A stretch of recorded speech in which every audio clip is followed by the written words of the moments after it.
Agad na nakatuon ang tatlong magkakapatid sa basa na Supreme Mystery Script. Ang isang hindi kumpletong mapa ay nakita sa takip ng banal na kasulatan. Mayroong mga bundok at ilog. Bukod sa may ilang mga sinaunang pagsulat na lumitaw sa mapa. Tuwang-tuwa si Daryl nang makita niya iyon at mabilis na dinilaan ang natitirang 6 na dami ng tsaa sa tabi niya. Tulad ng inaasahan, lilitaw ang isang mapa sa takip ng banal na kasulatan sa oras na mabasa ang banal na kasulatan. Ang lahat ng tatlong magkakapatid ay kaagad na pinagsama ang mga libro at di nagtagal ay isang kumpletong sinaunang mapa ang makikita sa kanilang mga mata. Sa sandaling iyon, huminga ng malalim ang tatlong magkakapatid. Mayroong ilang mga hilera ng sinaunang pagsulat sa mapa at nagsimulang basahin ni Daryl ang mga salitang iyon. The World Universe, South Cloud World T. Nagulat ang lahat ng tatlong magkakapatid nang marinig iyon. Mayroong 9 na mainland sa mundo. Dapat ay naging universo lamang ng universo at ang bagong daigdig.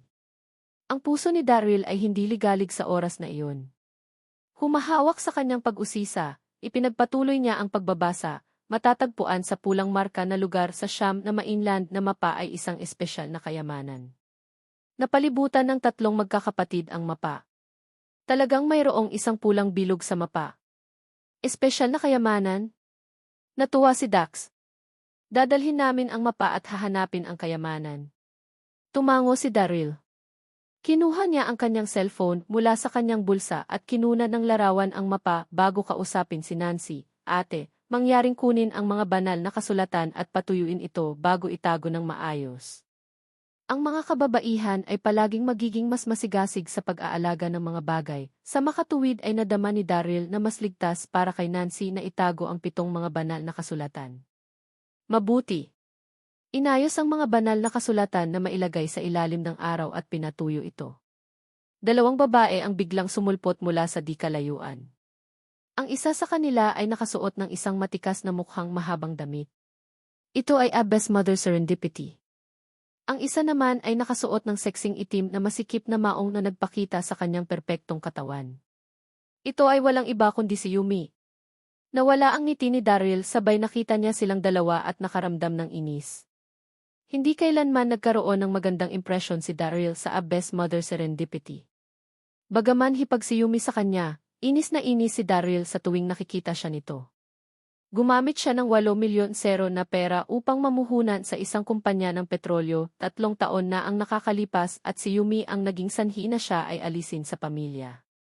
Si Yumi at Abbess Mother Serendipity ay pumasok sa main hall. Habang papalapit sila, nakangiting sinabi ni Yumi kay Daryl, "Kapatid, wala ako rito sa ibang dahilan kundi humingi ng tawad sa iyo. Hindi kita naintindihan sa pagrape kay Rebecca kanina paumanhin at humihingi ako ng paumanhin." Pagkatapos ay nagpakita ng galit na mukha si Yumi. "Halimaw ang kapatid mo. Paano niya nagawa ang ganoong masasamang gawain? Dapat bulag ako na magpakasal sa ganoong halimaw." Pinisi ni Daryl ang kanyang mga mata at malamig na sinabi, "Mabuti, ngunit ayokong makipag-usap sa iyo." Si Daryl ay hindi kailanman nagkaroon ng magandang impresyon sa kanyang hipag at hindi nais na makipag-usap sa kanya sa lahat. Bagaman siya ay maganda, siya ay masyadong malupit. "Daryl, nandito ang hipag mo para humingi ng tawad." "Anong klaseng ugali ito?" Abbess Mother Serendipity biglang sinabi. Ang Abbess Mother Serendipity ay naroon upang dumalo sa libing ni Rebecca at nais na makilala si Daryl pagkatapos ng libing upang humingi ng tawad dahil sa matagal na niyang hindi pagkakaintindihan sa kanya. Hindi niya mapigilan ang pagpuna sa kanya nang makita niya si Daryl na tumatanggi na tanggapin ang paghingi ng tawad ni Yumi. "Kapatid mo siya. Hindi mo ba naisip na sobra para hindi mo tanggapin ang kanyang paghingi ng tawad?" Malamig na sinabi ni Abbess Mother Serendipity. "St. Galit na galit si Daryl nang marinig ang sinabi lamang nito. Hindi niya binigyan siya ng anumang mukha at sinabi, "Abbess Mother Serendipity, sabihin mo sa akin kung saan sa mundo sinasabi ng panuntunan na dapat kong tanggapin ang kanilang paghingi ng tawad kapag may humihingi ng paumanhin sa akin. Naniniwala akong suot mo pa rin ang aking celestial silkworm armor. Kukunin ko ba ito sa iyo o nais mong alisin ito sa iyong sarili?" Galit na galit si Daryl habang siya ay humakbang at sinabi habang nakatingin kay Abbess Mother Serendipity. "Ikaw, Abbess Mother Serendipity na mula Si Daryl sobra. Una nang nais ng Abbess Mother Serendipity na humingi ng paumanhin kay Daryl, ngunit malamig na sinabi matapos marinig ang kanyang mga salita, ang iyong mga salita ay nakakainsulto at kasuklam-suklam. Ipapadala ko sa iyo ang sandata sa ilang sandali. Pagkatapos ay tumingin siya kay Yumi. Tayo na, hindi mo kailangang humingi ng paumanhin sa ganitong uri ng tao. Walang hatak na ina Serendipity ang humila kay Yumi habang nagsasalita. Ang mga mata ni Yumi ay lumapag kay Nancy at sa 7 banal na kasulatan na nakahiga sa ilalim ng araw nang marating nila ang pintuan. Ang 3 magkakapatid na sina Daryl, Dax at Chester ay nasa Oriental Pearl Hotel sa gabi. 3 lamang sila sa Oriental Pearl dahil iniutos ni Wayne na isara ang Oriental Pearl sa publiko. Ang 3 magkakapatid ay nakaupo sa mesa habang tinatangkilik ang kanilang mga inumin. Nais nilang malasing sa gabing iyon bago simulan ang kanilang paglalakbay bukas sa bagong daigdig. Sa kabilang dulo, sa kwartong pambisita ng Darby Residence. Nakaupo si Nancy sa kama, maingat na nakabalot ng 7 banal na kasulatan ng isang tela. Ayaw niyang sumali sa sesyon ng pag-inom ng 3 magkakapatid, kaya't nanatili siya sa Darby Residence upang hintayin ang kanilang pagbabalik. Ang lahat ng 7 banal na kasulatan ay ganap na natuyo ng gabi at maingat na iningatan ni Nancy ang mga libro. Mahalaga ang mga banal na kasulatan at kailangan niyang alagaan sila ng mabuti. Screech! Biglang bumukas ang pinto ng silid at isang magandang anino ang pumasok sa silid. Si Yumi yun! Ek! Nabigla si Nancy at ngumiti. Bagaman walang magandang impresyon kay Yumi kay Nancy, siya pa rin ang hipag ni Daryl. Mayroon bang anumang bagay, sister? Siyempre may isang bagay, kung hindi, bakit ako pupunta sa iyong silid? Malamig na sabi ni Yumi. Ang kanyang pagugali ay ganap na naiiba kumpara sa umaga kung kailan siya mukhang matikas. Ang pagkakaiba ay tulad ng langit at lupa. Habang nagsasalita siya, ang mga mata ni Yumi ay nakalapag sa mga banal na kasulatan sa kamay ni Nancy. Lumakad si Yumi kasama ang kanyang malamig na mukha. Iniunat ang kanyang mga kamay kay Nancy at iniutos. Ibigay mo na.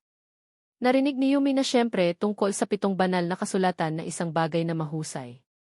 Kung ang isang tao ay makakalap ng 7 dami, makakaya niyang pamahalaan ang mundo. Dapat niyang makuha ang mga ito kahit anuman. Nagulat si Nancy at umiling siya bago determinadong sinabi. Hindi ko ibibigay ang mga ito sa iyo. Umatras ng ilang hakbang si Nancy habang nagsasalita. Ang kanyang natatanging mukha ay nagpakita ng ilang takot at galit. Gaano kademonyo ang hipag ni Daryl? Ang kanyang paghingi ng tawad kay Daryl ay 1 kilos. Nakakatakot at nakakainis ang babaeng ito.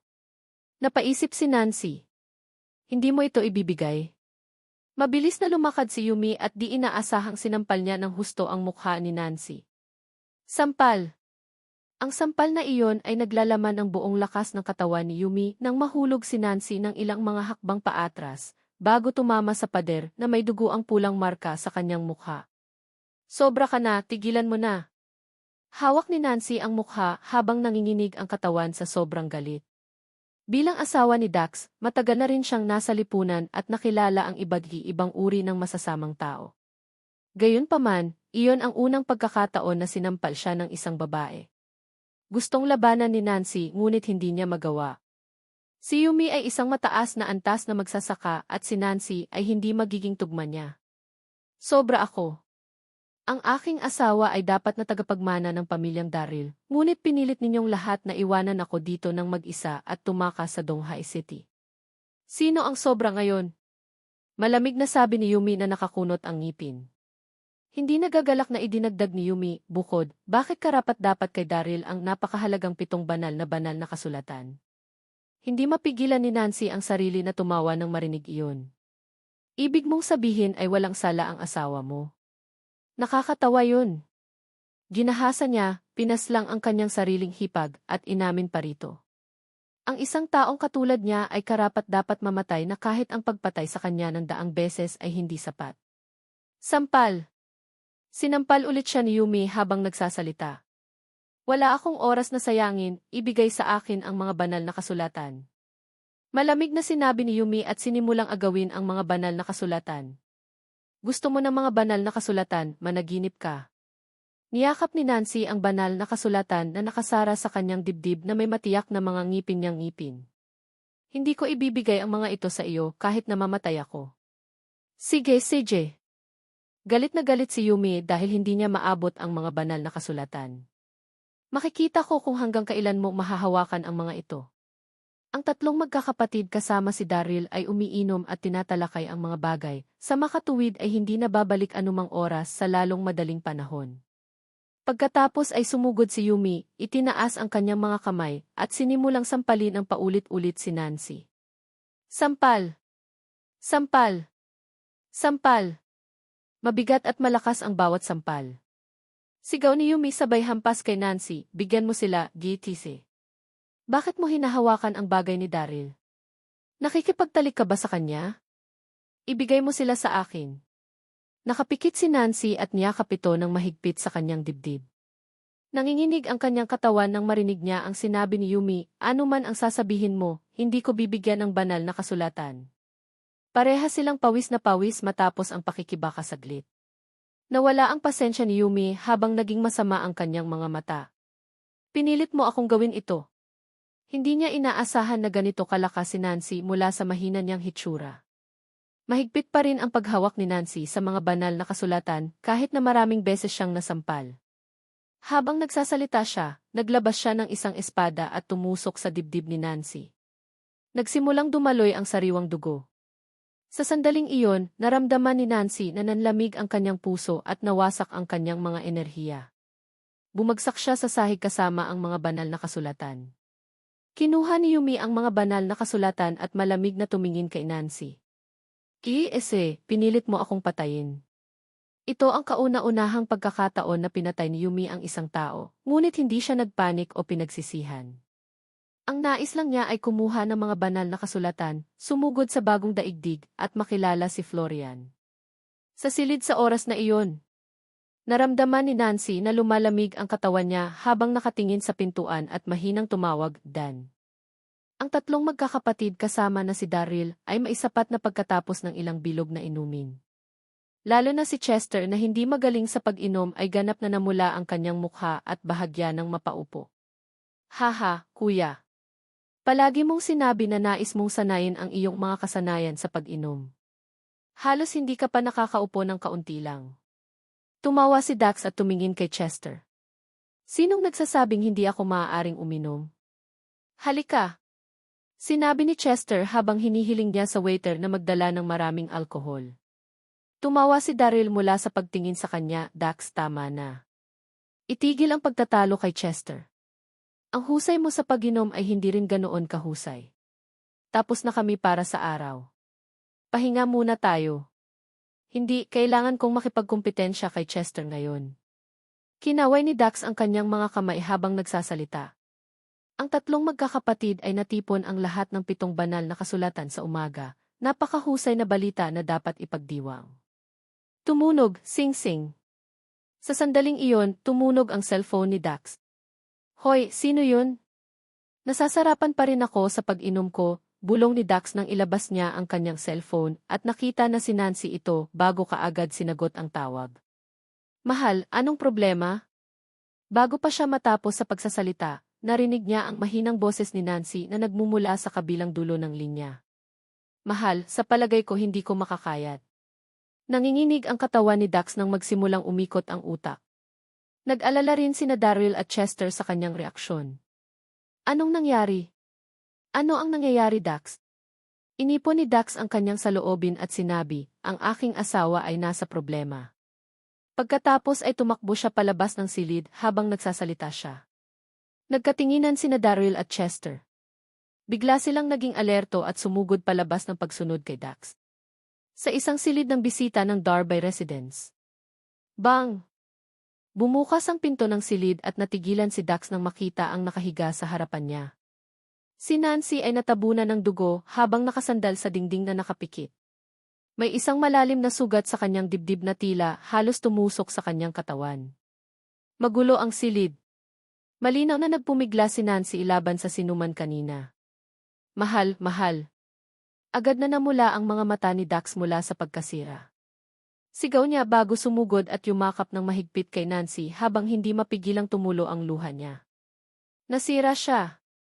Sina Dax at Nancy ay kasal ng ilang taon sa puntong iyon at ang kanilang relasyon ay talagang napakahusay dahil mahal na mahal ni Dax si Nancy. Walang makakapalit kay Nancy sa kanyang puso. Halos mabaliw si Dax nang makita si Nancy na nakahiga sa punang dugo. Mahal, mangyaring huwag gawin ito sa akin. Buksan mo ang iyong mga mata, ako si Dan, niyakap ni Dax si Nancy at nagmamakaawa gamit ang basag na boses niya. Nanginginig ang kanyang katawan. Sina Daryl at Chester ay malungkot at galit nang makita nila iyon. Lalo na si Chester na nagsimulang alalahanin kung paano kaagad namatay ang kanyang asawa. Ang eksenang nasa harapan niya ay katulad ng nangyari sa Eternal Life Island. Sa sandaling iyon, narinig ng pamilya Darby ang kaguluhan at sumugod. Nagulat ang lahat nang makita ang nangyari. Madilim ang mukha ni Daryl nang maramdaman niya ang kakilakilabot. Humakbang siya at nagulat nang suriin niya ang paghinga ni Nancy. Dax, tigilan mo na ang pag-iyak mo. Humihinga pa siya. Bilisan mo at ipadala sa ospital. Habang nagsasalita siya, inabot ni Daryl ang kanyang kamay at idiniin ang tiyan ni Nancy upang maipasok sa kanya ang kanyang panloob na enerhiya. Bagaman ang hininga ni Nancy ay labis na mahina, may pag-asa pa rin sa mahabang panahon na humihinga pa rin siya. Tinipon ni Dax ang kanyang saloobin, mabilis na dinala si Nancy, at sumugod palabas ng pinto. Mahal, magaling ka lang. Mabuti ka lang. Pagkaalis niya ay naririnig pa ng lahat ang mga sigaw ni Dax mula sa malayo. Ang mga mata ni Chester ay ganap na namula habang nakatingin kay Daryl at malamig na sinabi, Daryl, ito ay dapat na nagawa ng isang tao sa pamilyang Darby. Napansin mo ba ngayon lang na nakahawak ang kamay ni Nancy sa isang pirasong tela? Iyon ang parehong tela na ginamit niya upang balutin ang Supreme Mystery Script. Huminahon si Chester sa sandaling iyon habang nagsisilinga siya sa paligid. Tama siya. Wala na ang kataas-taasang misteryo na. Kasulatan. Nanginginig ang katawan ni Daryl nang may sumulpot sa kanyang isipan. Yumi. Tama iyan. Sa buong pamilyang Darby, siya lamang ang makagagawa ng mga karumaldumal na kilos. Sumugod palabas ng silid si Daryl na nasa isipan iyon. Bang! Sinipan niya ang silid ni Yumi at natuklasan na walang laman ang silid at wala si Yumi sa kung saan. Magulo ang silid. Ang mga damit at pantalon ni Yumi ay nasa buong sahig kasama ang ilang mga alahas na nakakalat din sa sahig. Malinaw na si Yumi ay tumakbo ng nagmamadali. S2 Yumi. Mahigpit na hinawakan ni Daryl ang kamao at tumama sa pader. Galit na galit siya. Hindi na kailangang mag-isip pa, dapat si Yumi. Ito ay sa kanya. Yumi, hanapin kita kahit saan ka tumakbo. Umuwal si Daryl habang umalis na may ganap na namula ang mga mata. Paglabas niya palabas ng mansion, nakita niya ang isang magandang anino na naglalakad palapit sa kanya. Si Megan yun. Ang kamay ni Megan ay nakahawak sa isang piraso ng damit na nagniningning sa ilalim ng ilaw ng buwan. Ito ay celestial silkworm armor ni Daryl. Inabot ng Abyss Mother Serendipity kay Megan ang baluti upang bumalik sa Daryl ng mas maaga. Naunawaan niya ng mas maaga si Daryl at ang Abyss Mother Serendipity ay hindi nais na samantalahin si Daryl. Kasabay nito, siya ay masyadong mayabang na personal na ibalik ang baluti sa kanya. Daryl. Masayang tumawag si Megan at lumakad habang kinagat ang mga labi at marahang sinabi, Mabuti kong kapatid, hiniling sa akin ni Master na ibalik sa iyo ang nakasuot. Inabot ni Megan ang celestial silkworm armor habang nagsasalita ito. Kinuha ni Daryl ang nakasuot na sandata bago tumalikod at umalis habang ayaw niyang magsalita. Mabait kong kapatid di. Nag-aalala si Megan na sumunod sa kanya at sinabi, Mahal na kapatid, galit ka pa ba sa akin?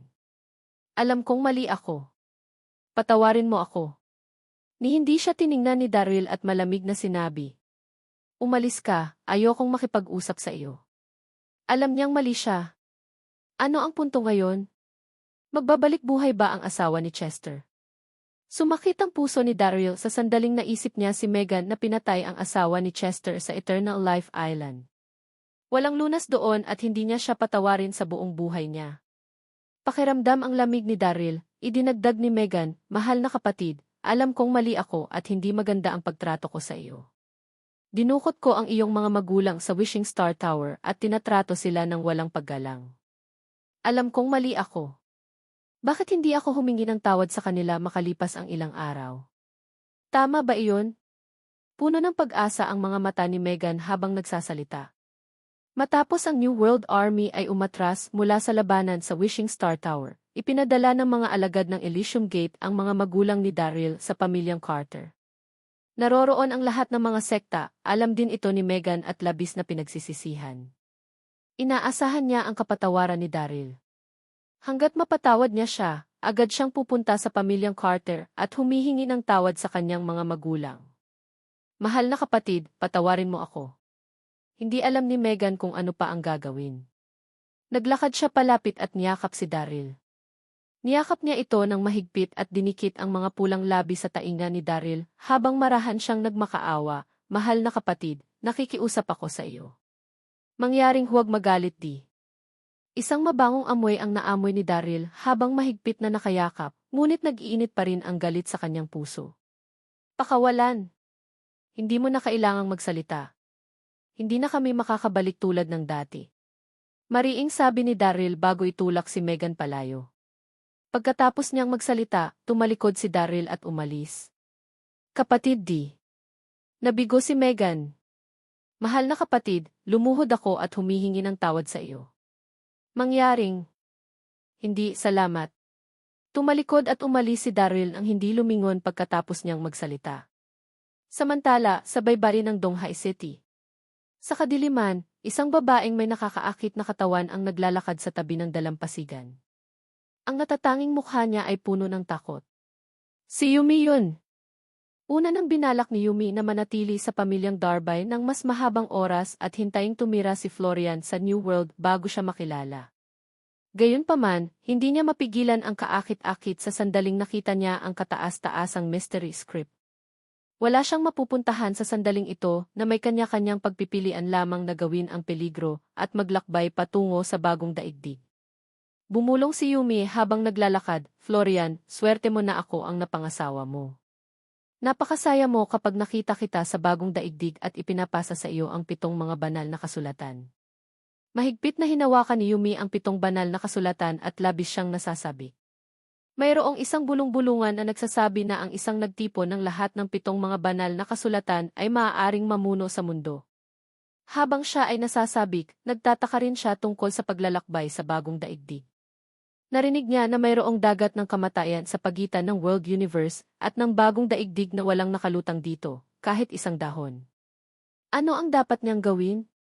Nag-iisip pa si Yumi at biglang umiti habang naglalakad ng mas mabilis. Nakita niya na may ilang mga bangka na hindi kalayuan sa baybayin.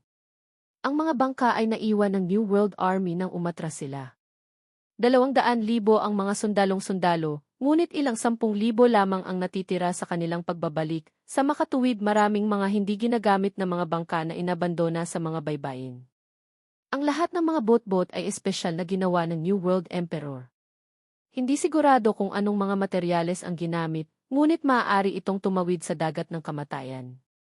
Mahigpit na hinawakan ni Yumi ang mga banal na kasulatan bago pumili ng pinakamalaking bangka at tumalon doon. Nang nakasakay na siya, may narinig siyang boses ng lalaki sa likuran niya. Nais mong magtungo sa bagong daigdig? Nagulat si Yumi nang marinig ang boses. Tumalikod siya at natigilan. Mayroong isang gwapong 20 taong gulang na lalaki na bihis na nakaitim na tumayo ng tahimik sa likuran niya. Sino ka? Gulat na gulat at nanginginig si Yumi habang nagtanong. Ngumiti ang lalaki. Beauty, huwag kang mag-alala. Para tumalon ka sa bangka na ito, marahil ay pupunta ka sa bagong daigdig. Papunta na din ako dun. Sasabay ba tayo?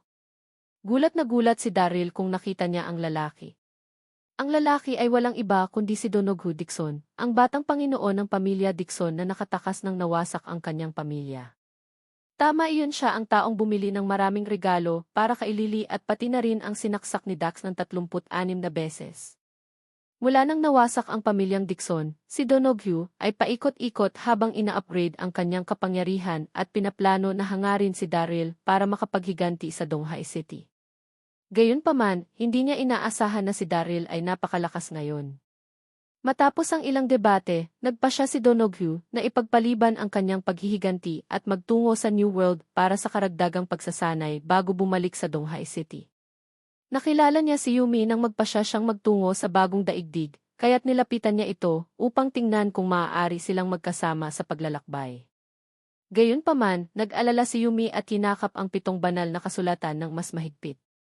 Akala niya si Donoghu ay isang maliit na magnanakaw na may masamang intensyon at malamig na sumagot, "Hindi ako lalakbay kasama mo. Mawala ka. Hayaan akong bigyan ka ng babala, ako ay mula sa pamilya Darbay ng Donghai City, kaya't hindi mo man lang naglakas loob na gumawa ng anumang nakakatawa. Kung hindi man, kukuha ako ng pumatay sa iyo." Sa palagay ni Yumi, ang pamilyang Darbay ang nangungunang pamilya ng lungsod at ang sinumang kabilang ang taong iyon ay nanginginig sa takot sa oras na nabanggit niya iyon. Naging madilim ang mukha ni Donoghu nang marinig ang kanyang mga salita. "Ang pamilyang Darbay?" Hinabol ni Donghue ang mga labi. "Miyembro ka ng pamilyang Darbay?" "Tama yan," mayabang na sabi ni Yumi habang inaakalang takot siya.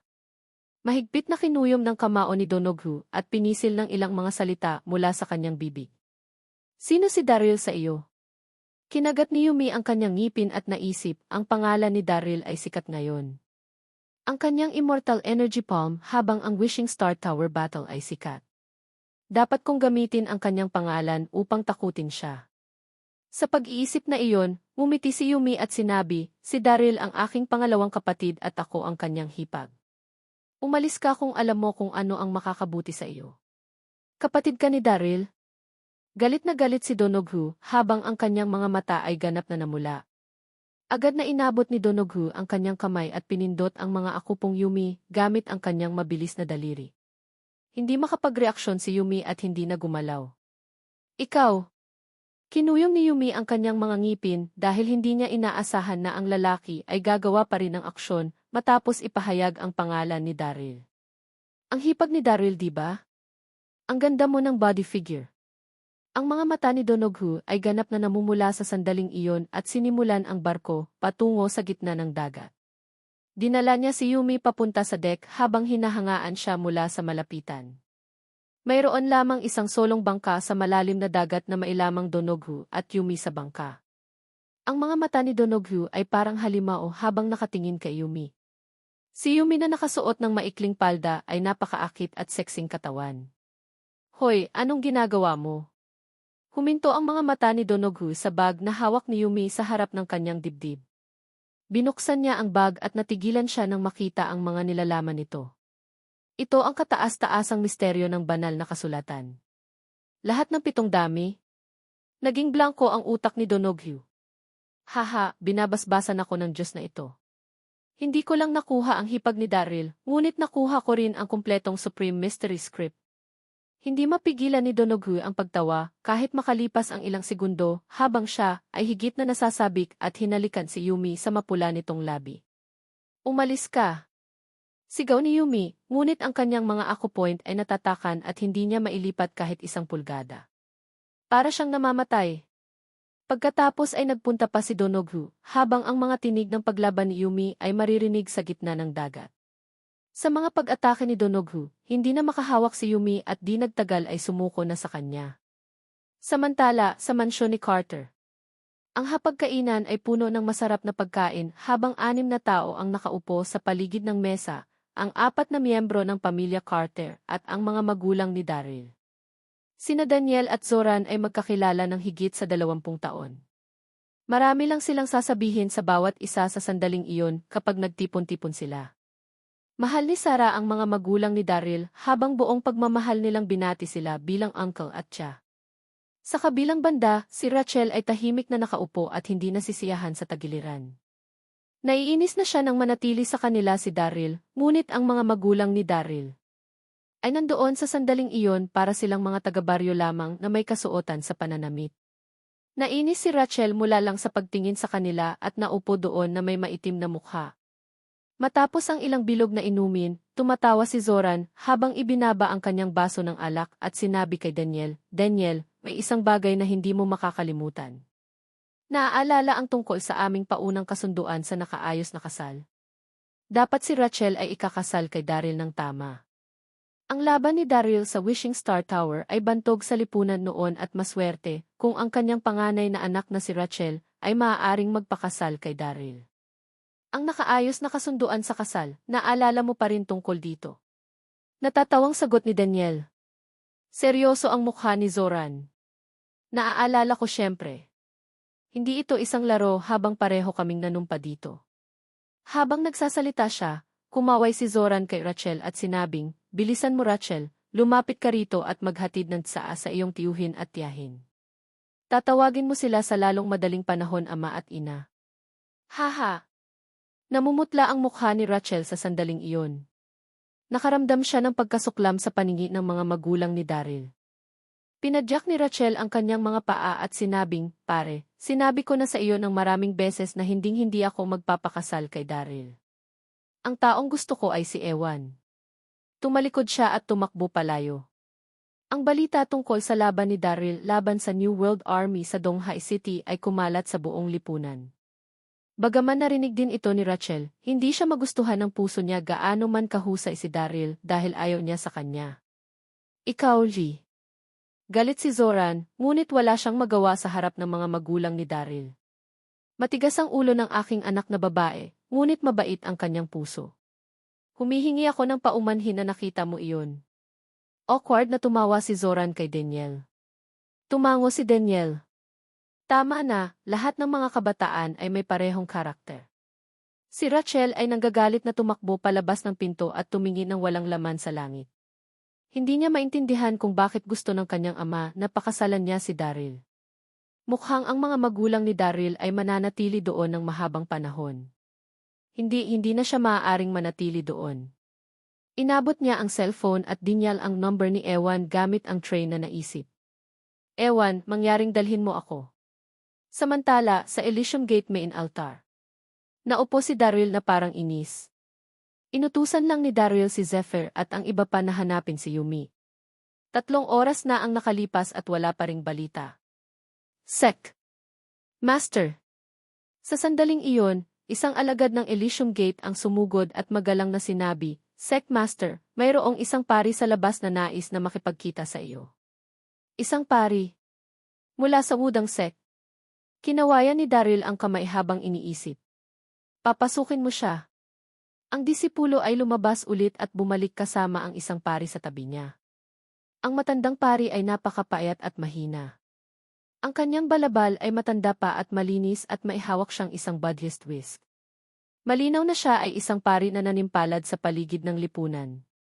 Nang humakbang palapit ang pari, bahagyang yumuko siya at sinabi, "Pagbati kay Elysium Gate Secmaster, ako si Samuel Hyde."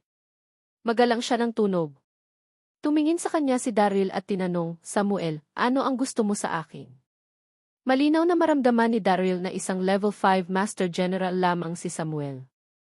Ang kanyang kapangyarihan ay hindi mataas, ngunit ang kanyang lakas ay hinahangaan.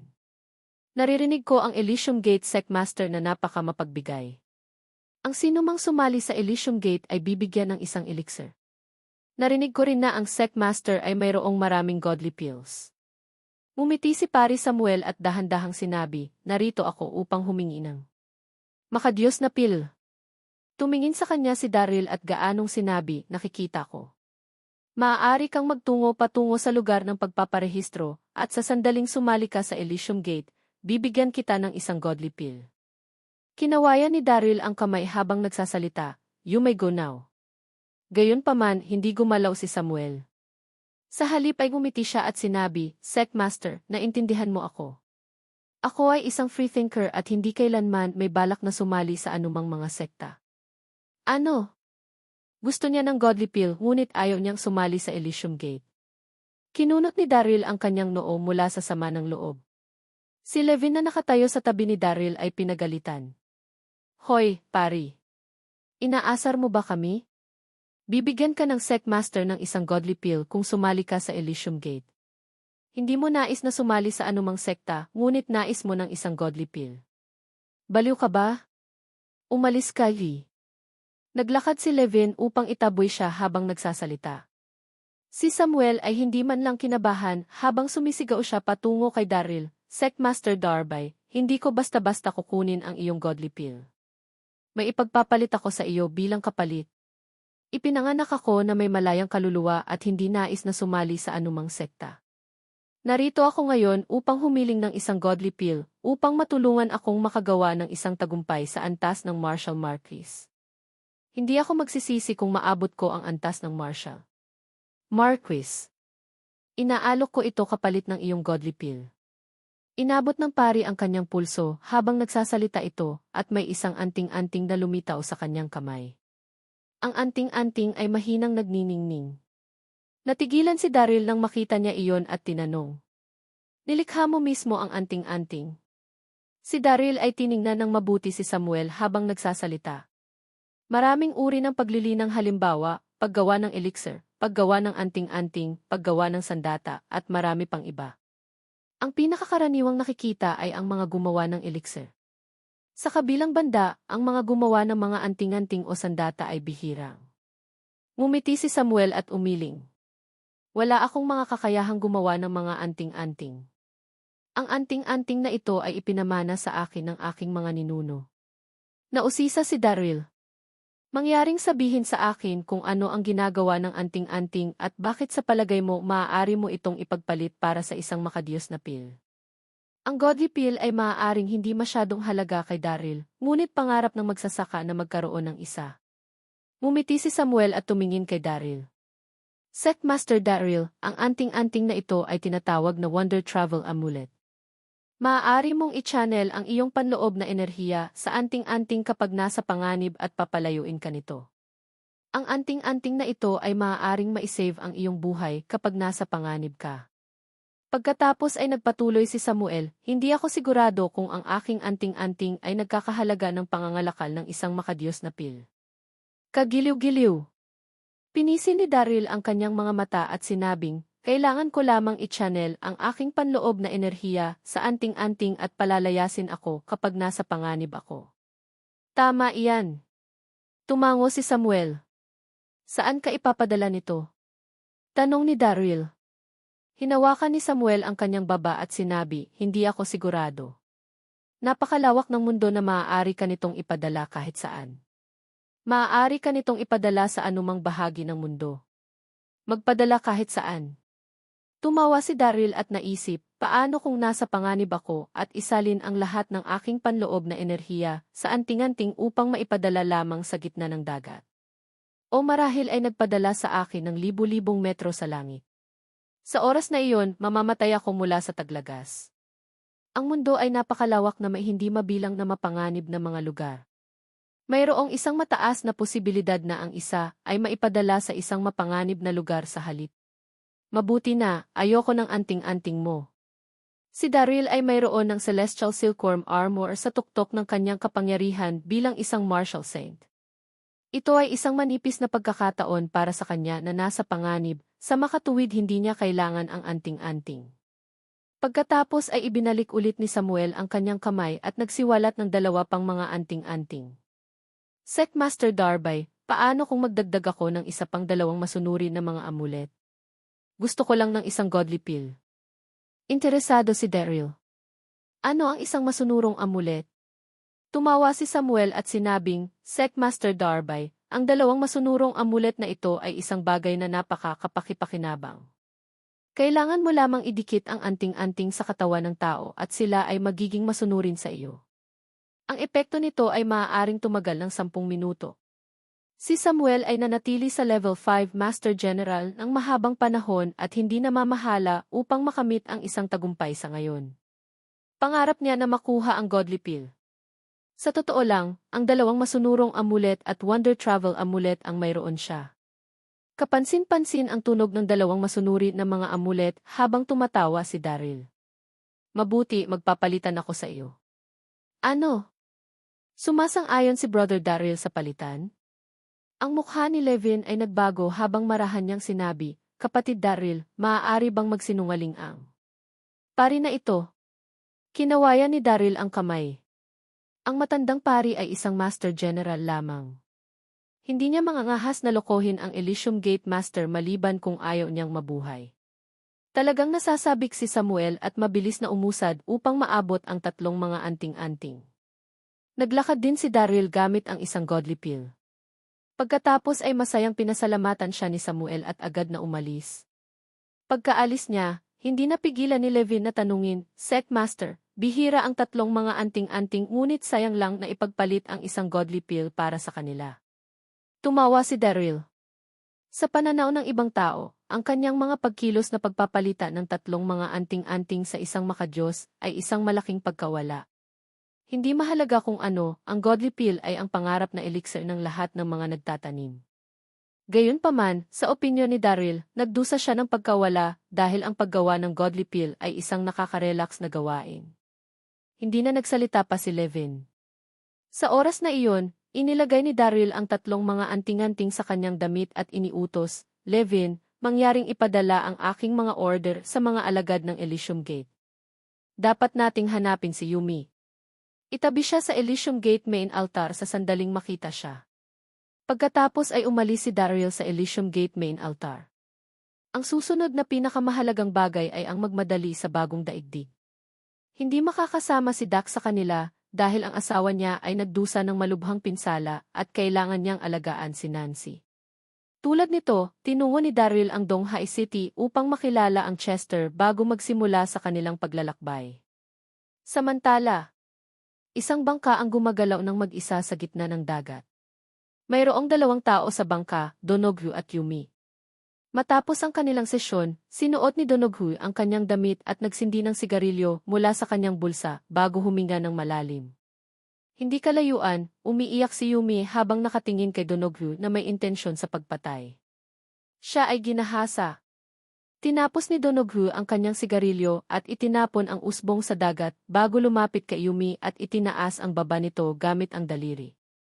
Beauty, huwag mo akong tignan ng ganyan.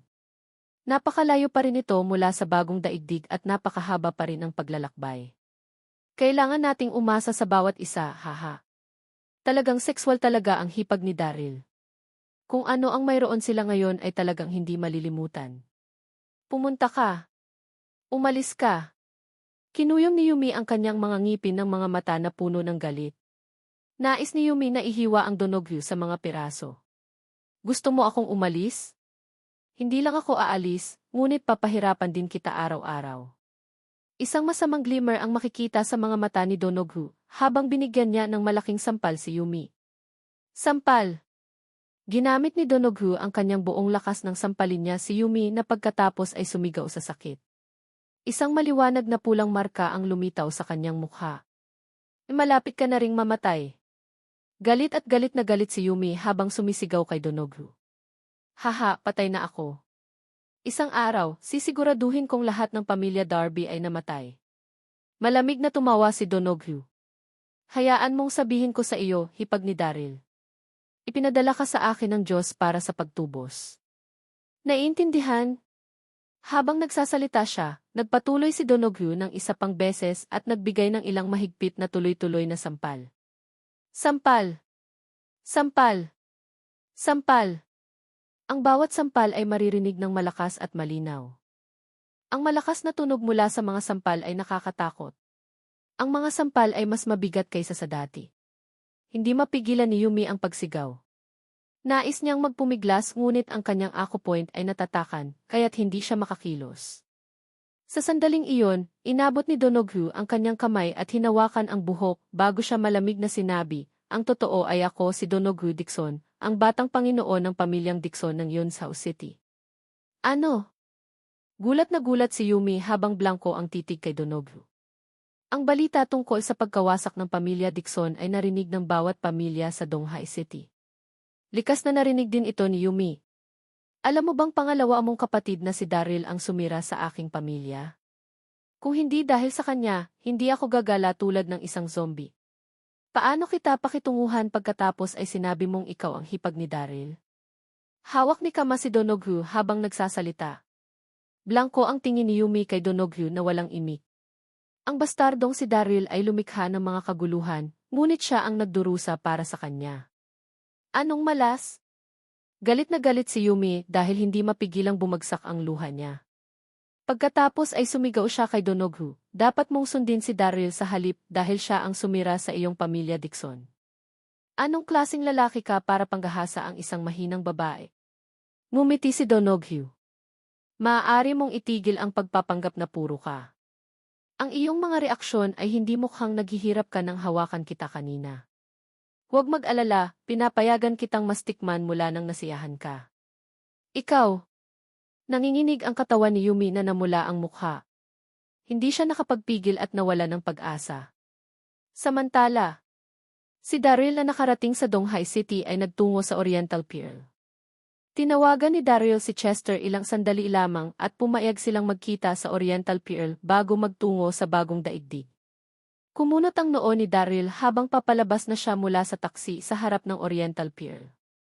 May naramdaman siyang galit mula sa di kalayuan at tumingin siya sa paligid bago nakita ang Abbess Mother Serendipity na pinamunuan ang ilang mga babaeng disipulo na nagmumula sa di kalayuan. Lahat sila mukhang galit. Daryl. Abbess Ina Serendipity mabilis na lumakad palapit. Tatanungin kita na saan si Megan? Megan. Natigilan si Daryl at sumagot, wala na akong koneksyon kay Megan. Paano ko malalaman kung nasaan siya? Si Daryl ay hindi pa nagkaroon ng magandang impresyon sa Abbess Mother Serendipity at lalo siyang nainis na makita ang kanyang ugali. Galit na galit si Abbess Mother Serendipity habang nakaturo kay Daryl at sinaway, "Stop pretending, Daryl. Pinadala ko kay Megan kahapon ng gabi upang ibalik sa iyo ang sandata at hindi pa siya nakakabalik hanggang ngayon. Sabihin mo sa akin kung ano ang ginawa mo sa kanya?" Ang mga mata ni Abbess Mother Serendipity ay nagpakita ng pag-aalala bukod sa galit habang nagsasalita. Si Megan ang kanyang paboritong alagad. Ang ilang mga babaeng disipulo sa likuran niya ay nagmula rin sa sandaling nagsalita siya. Magsalita, nasaan si Sister Megan? Na-capture mo siguro si Sister Megan. Ang lahat sa kanila ay napagpasyahan na dapat si Daryl ang kumuha kay Megan. Ano man, pinatay ni Megan ang asawa ni Chester, at dahil kapwa sila mga Brater brother na si Daryl ay tiyak na pangunahing hinihinalang nawala ni Megan. Gayunpaman, hindi nila alam na si Megan ay nakaramdam ng kakilakilabot mula sa pagtanggi kahapon ng gabi nang ibalik niya ang sandata kay Daryl at humingi ng kapatawaran. Pinatay niya ang kanyang telepono, umupo sa tabi ng baybayin at nasisiyahan sa simoy ng dagat. Tumawa si Daryl. Abbess Mother Serendipity, nakalimutan mo bang uminom ng gamot mo kapag umalis ka sa bahay ngayon? Nawalan ka ng disipulo at hinanap mo ako upang hanapin siya. Anong uri ng mga ideya ang mayroon ka? Wala akong oras upang mag-aksaya sa iyo dahil mayroon akong importanteng dapat gawin. Lumayo ka sa aking paraan. Pagkatapos ay tinulak ni Daryl ang dalawang disipulo ng emisek at naglakad palayo. Daryl, tumayo ka dyan. Pagdaka pa lang niya ng dalawang hakbang, narinig niya ang sigaw ni Abbess Mother Serendipity sa likuran niya. Ang susunod na segundo, binaliktad ng Abbess Mother Serendipity ang kanyang katawan at sinisingil patungo kay Daryl. Huwag mo ring isiping umalis kung hindi mo ibigay kay Megan ngayon. Sasabihin ko ulit sa iyo, si Megan ay wala dito sa akin. Bulalas ni Daryl habang manipis ang suot niya. Nawala si Megan pagkatapos niyang bigyan ka ng sandata. Kung hindi mo siya kinuha, sino ang kumuha? Abbess, sinabi ni Ina Serendipity na may ngisingipin. Tinaas niya ang kanyang palad at ibinato ito patungo kay Daryl. Sampal! Pilit na tinipon ng Abbess Mother Serendipity ang lahat ng kanyang panloob na enerhiya sa kanyang palad, ang paligid ng hangin ay naging napangit. Alam niyang hindi siya laban kay Daryl, ngunit hindi niya mapigilan ang sarili, nawawala pa rin ang kanyang alagad. Kailangan niyang panatilihin si Daryl sa paligid upang tanungin siya tungkol sa kinaroroonan ni Megan.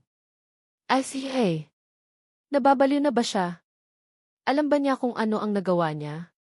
Naramdaman ni Daryl ang isang malakas na patlang lakas sa loob ng likuran sa likuran niya, nagmura siya sa ilalim ng kanyang hininga at agad na tumalikod. Pagkatapos ay tinipon niya ang kanyang panloob na lakas upang matugunan ang pag-atake. Boom! Bumulwak ang isang mapurol na panginginig ng bumangga ang dalawang palad. Kaagad pagkatapos nito, namutla ang mukha ni Abbess Mother Serendipity at umatras siya ng maraming hakbang sa sobrang gulat. Hindi siya laban ni Daryl noong level 4 Martial Marquis lang siya. Ang kanyang kakayahan pagkatapos ay naging mas mababa kaysa sa kanya matapos niyang makamit ang level 2 Martial Saint. Gayunpaman, ang Abbess Mother Serendipity ay walang takot. Tahimik niyang inayos ang kanyang panloob na lakas, sumulong, at malamig na sinabi, Jian. Magpatuloy na gumana sa Plum Blossoms Word Formation. Guro. Ang ilan sa mga babaeng disipulo ni Jian ay sunod-sunod na gumuhit ng kanilang mahabang-mahabang espada. Mabilis silang gumalaw upang palibutan si Daryl. Ang Plum Blossoms Word Formation ay maliit na pormasyon ng emi sekta na nangangailangan ng 5 disipulo upang makumpleto. Ito ay parang isang bulaklak na bulaklak mula sa malayo. Gayunpaman, naisip ni Daryl na ito ay isang biro. Abes ina, iyon ba ang gusto mo? Malamig na tanong ni Daryl. Ayaw ni Daryl na makulong sa kanya. Gusto lamang niyang muling makasama si Chester Wilson at bumalik sa bagong daigdig. Gayunpaman, hinarang ng Abbess Mother Serendipity ang kanyang daan. Walang pagpipilian si Daryl kundi ang magunat ng kanyang kamay upang itatakan ang kanyang mga akupong may bilis ng kidlat. Maraming mga babaeng disipulo ni Emi Sek ang nais na sumulong upang palibutan si Daryl, ngunit tinatakan din niya ang kanilang mga akupoint bago sila makagawa ng higit sa 2 hakbang pasulong. Ang Abbess Mother Serendipity at 100 mga disipulo niya ay hindi talaga makakilos. Ang tunog ng kanilang laban ay nakakaakit ng higit pang mga dumadaan. Tiningnan nila si Daryl at ang mga disipulo ng Emi Sek mula sa pintuan ng Oriental Pearl na mailabis na interes. Tingnan mo ang mga Emi Sek disipulo na iyon. Ang kanilang mga akupoints ay tinatakan. Pareho ang hitsura nito para sa Abbess Mother. Serendipity din ni. Iyon ang Abbess Mother Serendipity. Narinig ko ang mga alingaw-ngaw tungkol sa kanyang kagandahan at tama ang mga ito. Hindi lang siya maganda, siya ay may isang mahusay na katawan din. Parami ng parami ang mga tao na natipon upang panoorin ang away. Ang ilang mga kabataan na may tinina na buhok ay kumuha pa ng larawan ng Abbess Mother Serendipity gamit ang kanilang mga mobile phone. Galit na galit si Abbess Mother Serendipity na nanginig ang kanyang katawan. Napaikot ang mapupulang labi niya at malamig siyang sumigaw, Daryl. Alisan ng takbo ang aking mga akupoint. Ngayon, natuwa si Daryl nang makita ang galit ni Abbess Mother Serendipity. Humarap siya sa karamihan ng tao at masayang sinabi, hindi mo ba naisip na ang Abbess Mother Serendipity ay mukhang maganda? Napakaganda. Ang ilang mga kalalakihan chorused ang damdamin. Tumawa si Daryl. Nais niyang mapahiya ang Abbess Mother Serendipity dahil sa paninindigan nito laban sa kanya. Patuloy na sinabi ni Daryl, kaya marahil ay dapat kong sabihin sa iyo kung paano niya ako hinabol sa lahat ng oras na ito. Pumayag pa nga siyang maging alipin ko kung tatanggapin ko siya. Wow! Nagkagulo habang pinag-uusapan iyon ng karamihan. Daryl, papatayin ko kung maglakas loob ka na magpatuloy sa lahat ng kalokohan na ito. Ang Abbess Mother Serendipity ay nanginginig sa galit, akala niya sasabog siya. Palagi siyang naging inosente sa buong buhay niya, kaya paano niya makatiis ang mga nakakahiyang akusasyon. May ngiti sa mukha ni Daryl. Kumuha siya ng anting-anting mula sa kanyang Amerikana at isinuot sa baywang ni Abbess Mother Serendipity na may bilis ng ilaw. Ito ay ang Obulity Amulet. Walang nakapansin nito nang gawin iyon ni Daryl. Ang nakita lang nila ay hinawakan ni Daryl ang buhok ng Abbess na ina Serendipity sa kanyang kamay at sinabing, Abbess ina, hindi na kailangang itago ang katotohanang hinabol mo ako. Hindi mo rin ba ako tinawag na asawa mo samantalang tayo lang dalawa? Daryl. Hindi na ito natitiis ni Jian, sumitsit siya sa mga sumunod na labi. Gaano ka mangahas na paninirang puri sa aking Panginoon? Hindi. Nagkibit balikat si Daryl habang nakatingin sa Abbess Mother Serendipity. Halika, pakinggan mo akong tinawag mong muli akong hubby. Pumunta sa impyerno, Daryl. Sigaw ni Jian.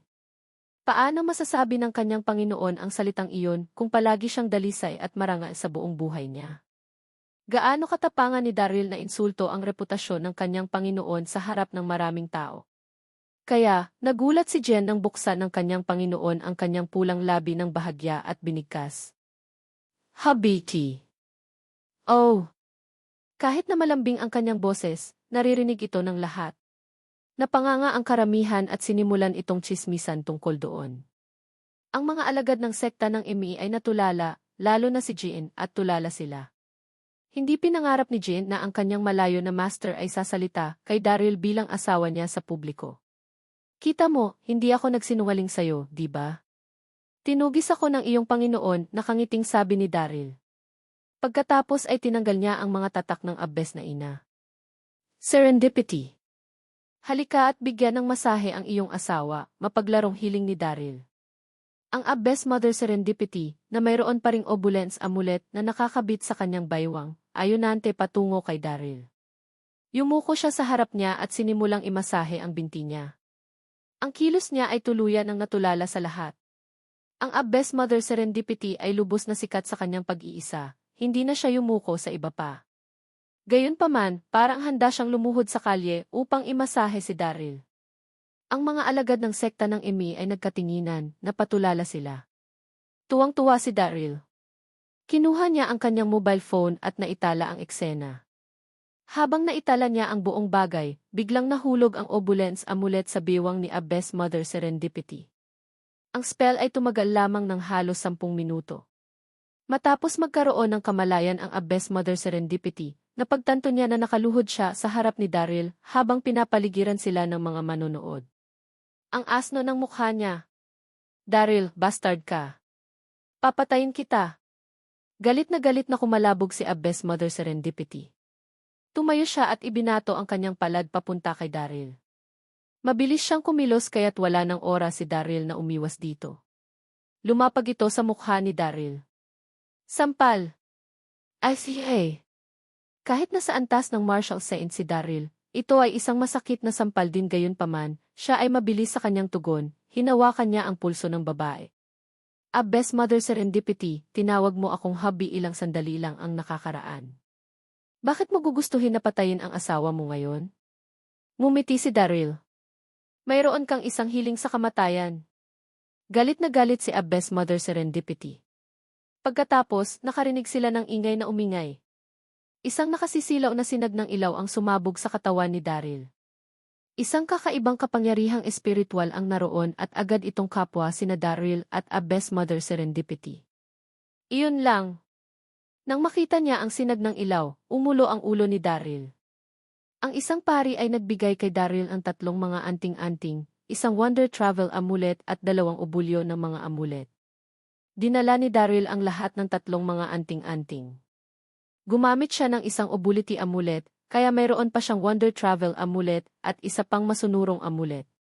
Ang palad ni Abbes Ina Serendipity ay dapat na nakarating sa Wonder Travel amulet at pinapagana ang anting-anting. O hindi. Ang Wonder Travel amulet ay magpapadala ng isang tao sa isang random na lokasyon. Wala siyang ideya kung saan ito ipapadala sa kanya. Ang Abbes Mother Serendipity ay ginulo ang kanyang mga plano, at maaari lamang niyang ireklamo ito sa kanyang ulo. Kailangan niya ang anting-anting na iyon upang makapunta sa New World Continent upang maisave si Yvonne at ang cult mistress. Wala siyang ideya kung saan siya ipapadala matapos ang activation ng alindog. Kung siya ay mapalad, siya ay mapupunta sa isang ligtas na lugar. Kung hindi man, baka mateleport siya sa kailaliman ng dagat, o kahit na isa o talampakan sa langit, maaari siyang mamatay. Mahigpit na hinawakan ni Daryl ang pulso ni Abbes Mother Serendipity na may malamig at mahigpit na mukha. Hindi alintana kung saan siya ipinadala, isasama niya siya. Pakawalan mo ako, malamig na sabi ng babae. Nais niyang makawala mula sa pagkakahawak ni Daryl, ngunit siya ay masyadong malakas para sa kanya. Napahawak siya sa kanya. Ang ilaw ng Wonder Travel amulet ay sumakop sa Daryl at Abbes Mother Serendipity. Makikita lang nila ang kadiliman sa sandaling sila ay nakateleport. Sa isang iglap, parehong Abbes Mother Serendipity at Daryl ay nawala sa paningin ng lahat. Guro. RT. Paano naman silang dalawa na nawala bigla? Natigilan ang mga disipulo ng Emi habang nagpapalitan ng tingin sa isa't isa. Hindi nila alam na ang World Travel Amulet ay pinaya sina Daryl at Abbes Mother Serendipity. Walang nakakaalam kung saan sila ipinadala. Samantala, pakiramdam ni Daryl ay nasa panaginip siya, nanginginig ang kanyang katawan at maitim ang itim sa paligid niya. Huminga siya ng pares bago siya tuluyang humakbang sa lupa. Bumuntong hininga si Daryl nang maramdaman ang lupa sa ilalim ng kanyang mga paa. Mabuti ang lahat hanggat hindi siya ipinadala ng anting-anting sa ilalim ng dagat. Dahan-dahang iminulat ni Daryl ang kanyang mga mata at tumingin sa paligid, siya ay natulala. Dinala siya sa isang silid, ito ay ang silid ng pambabae. Isang babae ang nasa gitna ng pagpapalit ng damit. Napakaganda ng hitsura ng babae. Siya ay may isang payat na baywang at kaaya-aya na mga kurba, ngunit ang kanyang figura ay nakalantad sa mismong mga mata ni Daryl.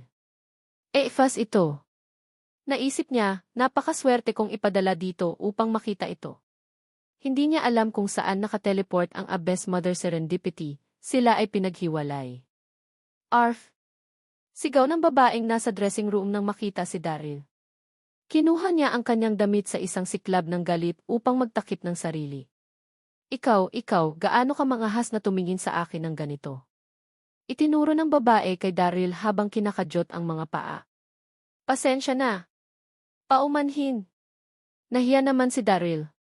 Hindi niya alam kung paano ipaliwanag ang kanyang sarili. Maaari lamang siya humingi ng paumanhin ng labis.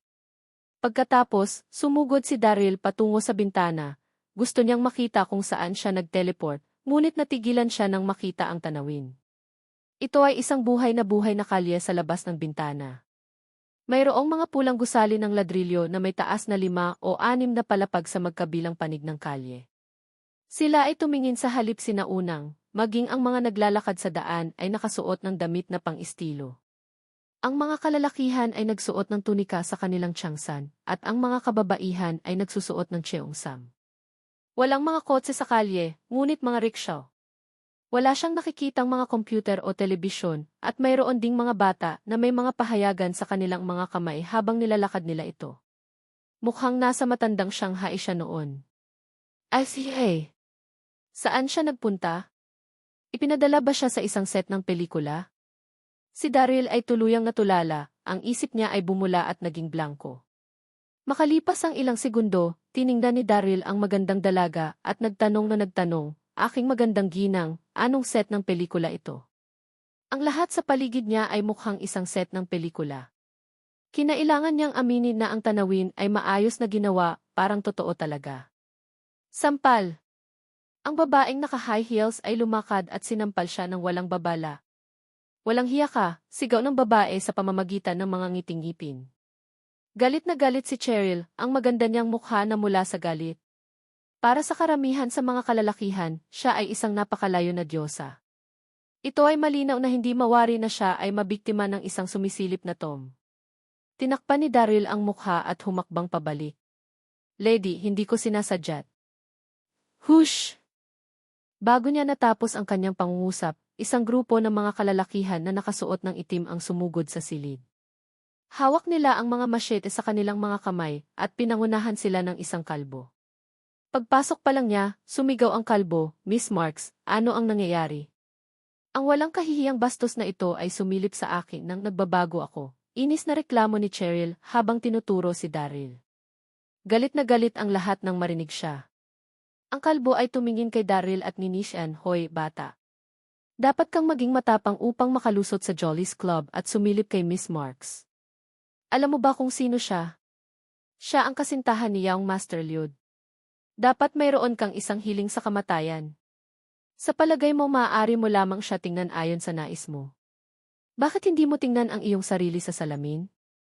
Halika, guys, ilabas natin ang kanyang mga mata. Alam ni Daryl na nasa problema siya.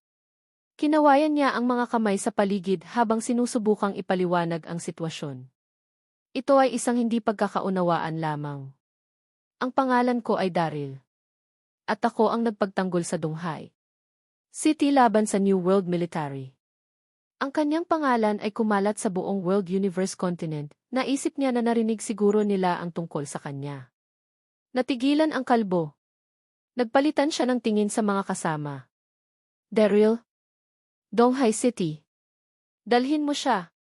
Itinaas nila ang kanilang machetes habang naniningil sila sa Daryl. KCA. Bumuntong hininga si Daryl. Ayaw niyang magdulot ng anumang kaguluhan sa pangkat ng mga tao, kaya't tumalikod siya at lumukso sa bintana. Nang makarating si Daryl sa kalye, tumakbo siya ng mas mabilis hanggat maaari. Nagawa niyang takpan ang maraming mga kalye bago siya tuluyang makalayo sa mga ito. Bumuntong hininga siya sa ginhawa. Huminto sandali si Daryl sa gilid ng kalye habang tinignan niya ang paligid. Ay siya. Nasaan ang lugar na ito? Mayroon bang isang retro city na tulad nito sa World Universe? Continent? Kung mas maraming pagtingin si Daryl sa paligid, mas naramdaman niyang may mali. Hindi ito isang set ng pelikula. Oh, ahihe. Nakapag-teleport na ba ako sa ibang kontinente? Ang lugar ay hindi katulad ng World Universe Continent o ng New World Continent. Nagulat si Daryl. Ihihinto na niya ang sinumang nasa kalsada upang magtanong tungkol doon nang marinig niya ang isang malakas na dagundong mula sa kalsada. Dam ka, pulubi. How dare you steal the buns? Hit mo siya. Sinundan niya ang tunog, nakita niya ang ilang mga tindero sa harap ng isang kalapit na restauran habang sinuntok at sinipa ang isang batang pulubi. Ang nagmamayari ng restauran ay isinumpa din ang bata habang nakatayo sa gilid. Ang batang pulubi ay payat at mahina at nagkaroon siya ng taosod na buhok. Marumi siya at mukhang napakabata, dapat ay mga 18 taong gulang siya. Tahimik na tiniis ng batang pulubi ang pambubugbog habang nakakapit siya ng 2 steamed buns ng mahigpit sa kanyang mga kamay at ibinaba ito. Maraming tao sa paligid, ngunit walang sumulong upang tulungan ang binata. Nakaramdam ng kirot sa kanyang puso si Daryl nang makita iyon. Ang batang pulubi ay mukhang napakapitius. Ilang araw na siyang hindi kumain. Mukha siyang nagutom. Bumuntong hininga si Daryl, nalungkot siya para sa bata. Naglakad siya patungo sa kaguluhan at sinabi sa may-ari ng restauran, itigil mo na. Huwag mo na siyang patulan. Nakatitig si restaurant kay Daryl na may nakamamanghang mukha. Sino ka para ipagtanggol siya? Ang mabahong pulubi na ito ay nagnakaw ng ilang mga steamed buns mula sa aking tindahan. Walang pakialam kahit nabugbugin ko siya hanggang sa mamatay.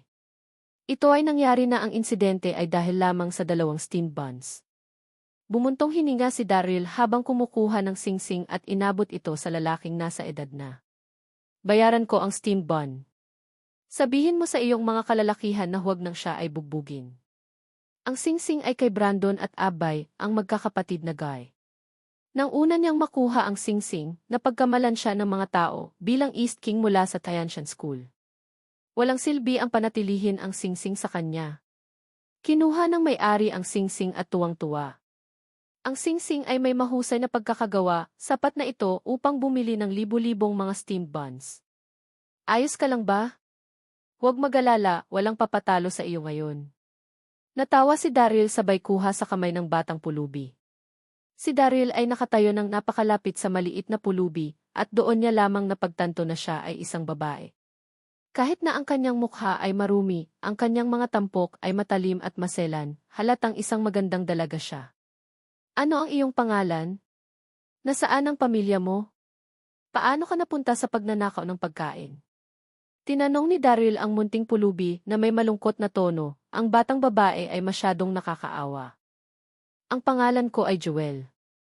Ang maliit na pulubi ay tumugon sa isang mahinang tinig habang nakatingin kay Daryl.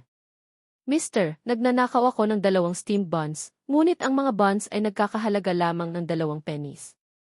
Ang singsing na ibinigay mo sa may-ari ng restaurant ay maaaring magbayad para sa libu-libong mga steamed buns. Mangyaring ibalik ang singsing. Kahit na dalaga pa lamang siya, napaka may kaalaman siya. Ang singsing ni Daryl ay may katangi-tanging pagkakagawa.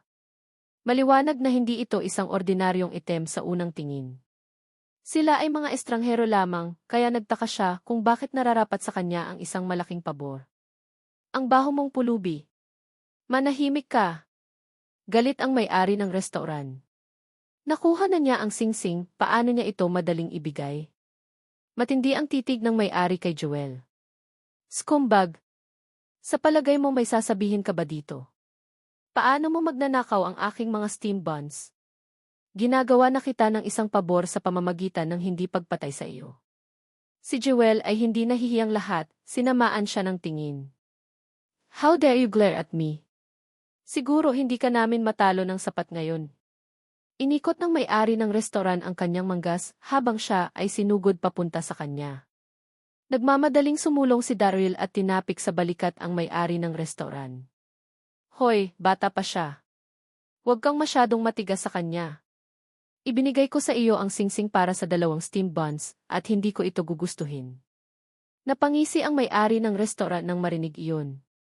Magaling! Muli niyang sinamaan ng tingin si Joel bago niya ibalik ang kanyang mga tao sa restaurant. Tumalikod si Daryl at mumiti kay Joel. Huwag! Magnanakaw muli sa hinaharap. Mister, gutom na gutom ako.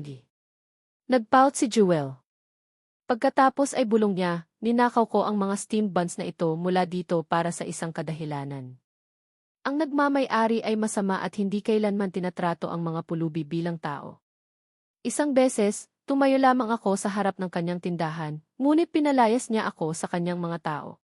Maraming beses niyang isinumpa ako, kaya't napunta ako dito upang magnakaw ng ilang mga steamed buns mula sa kanya. Isang pulubi na namuhay ayon sa kanyang mga prinsipyo. Tumawa si Daryl. Pagkatapos ay tumingin siya kay Joel at sinabing, nasa labas ka dito sa isang murang edad. Nasaan ang pamilya mo? Sumimangot si Joel. Ibinaba niya ang kanyang ulo at sinabi, wala akong mga magulang, kaya't gumagala ako mula bata pa ako. Wala akong magawa, kaya't ako ay naging pulubi. Inangat ni Joel ang kanyang ulo at tiningnan si Daryl ng buong pasasalamat. Salamat, mister. Tumawa si Daryl at tinapik ang ulo ni Joel. Tinanong niya, nga pala, maaari mo bang sabihin sa akin kung saan ang lugar na ito? Matagal na akong nakatira sa mga bundok at kamakailan lamang ako lumabas upang makita ang mundo. Wala akong ideya kung ano ang nangyayari. Ngumiti si Joel at sinabi, ito ang High City, ang pinakamaunlad na lungsod sa Great East Continent. Ang mahusay na kontinente ng silangan. I see. Mahusay na East Continent. Ang 7 dami ng Supreme Mystery Script na nabanggit tungkol sa 9 na mga kontinente sa buong mundo, ang mahusay na silangan ng kontinente ay dapat na isa sa mga ito. Ang Abyss Mother Serendipity ay nakateleport din ng sabay, at hindi pa rin alam ni Daryl kung nasaan siya.